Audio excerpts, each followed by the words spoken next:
Hi everyone, welcome back to my channel পূজা.সোনা lifestyle. আশা করি সবাই ভালো আছো, আমিও খুব ভালো আছি। আজকে তোমাদের সাথে শেয়ার করব পুজো দেওয়ার ব্লগ। এই শনিবারে বড় ঠাকুরের পুজো দেওয়ার একটা ভালো দিন ছিল, তাই জন্য ভাবলাম একটু পুজোটা দিয়েই দিই। অ্যাকচুয়ালি এই দিনটিতে এইখানে বড় ঠাকুরের মন্দিরে বাবার বাৎসরিক অনুষ্ঠান হয়, বাৎসরিক পুজো হয় আর কি। তো আমি প্রতি বছরই বাবার এই বাৎসরিক পুজোটা দিই। ভালো লাগে আমার পুজোটা দিতে। আমাদের গ্রামের অনেকেই শ্রাবণ মাসের এই দিনে বাবার পুজো দিতে যায়। তো দেখো বন্ধুরা, আমি প্রসাদটা রেডি করছি। মন্দিরে গিয়েই রেডি করতে পারতাম, কিন্তু আজকের দিনে মন্দিরে প্রচণ্ড ভিড় হয়, তাই জন্য মা বললো ওইখানে গিয়ে ঝামেলা না করে বাড়ি থেকে প্রসাদ রেডি করে নিয়ে তারপরে যেতে। তাই জন্যে দেখো বন্ধুরা, আমি প্রসাদটা রেডি করছি আমি যেমন পারি তেমনভাবে। আর তোমার দাদাভাই বসে বসে ক্যামেরা ধরে দিচ্ছিল। দেখো বন্ধুরা, দুধের মধ্যে কলা, আটা, চিনি, ঘি, মধু, কর্পূর, মাসকলাই সব কিছু দিয়ে দিলাম। আর দেখো বন্ধুরা, আমার দুষ্টুটা মাঝে মাঝেই এসে দুষ্টুমি করছে আমার পাশে, বলছে মাম্মাম তুমি ওটা কী করছো, মাম্মাম তুমি ওটা কী করছো। আর সকাল থেকে ড্রেস করে বসে আছে কি মাম্মাম আমি তোমার সাথে মন্দিরে যাব পুজো দিতে। দেখো ও একটা সাদা ড্রেস পরেছে আমার মতো, কত এক্সাইটেড ও আমার সাথে পুজো দিতে যাবে বলে।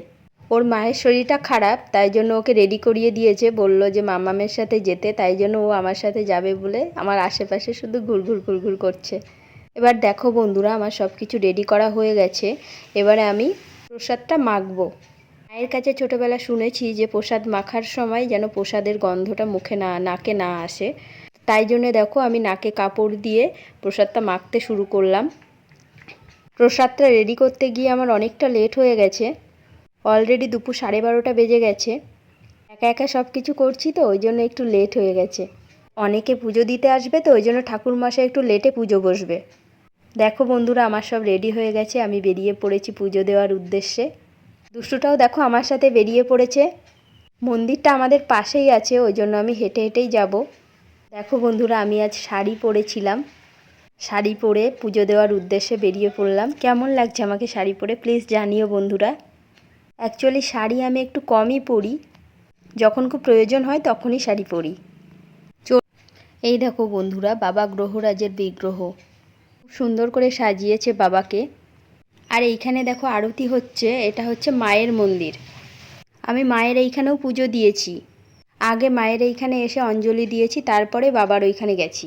মায়ের পুজো আগে হয়ে যাওয়ার পর বাবার পুজো শুরু হয়। এখন মায়ের এইখানে আরতি হচ্ছে, আরতি হচ্ছে বলে সবাই দাঁড়িয়ে পড়েছে উঠে। বাবার মন্দির আর মায়ের মন্দির পাশাপাশি। দেখো বন্ধুরা, কত বালতি জমা হয়েছে, কত পুজোর ডালা জমা হয়েছে, কত বালতি পুজোর।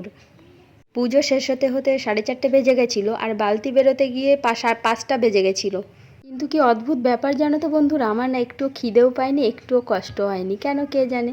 হয়তো বাবার আশীর্বাদ ছিল আমার উপরে, তাই জন্যই হয়তো আমি সুস্থভাবে পুজোটা দিতে পেরেছিলাম। এই দেখো বন্ধুরা,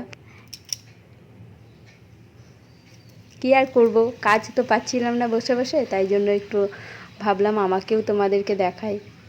এই দিন সারাদিন বৃষ্টি হচ্ছিল, এটাই একটু খারাপ লাগছিল, কেমন অস্বস্তি লাগছিল। বৃষ্টি হলে ভালো লাগে বলো তো, সারা দিনটাই বৃষ্টি পড়েছে।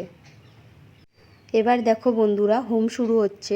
আজকের দিনে বাবা গ্রহরাজকে খুব সুন্দর করে সাজানো হয়েছে, বাবার সামনে হোমযজ্ঞ হচ্ছে। দেখো আমার হোমযজ্ঞ দেখতে খুবই ভালো লাগে, তোমাদের কেমন লাগে কমেন্ট করে জানিও।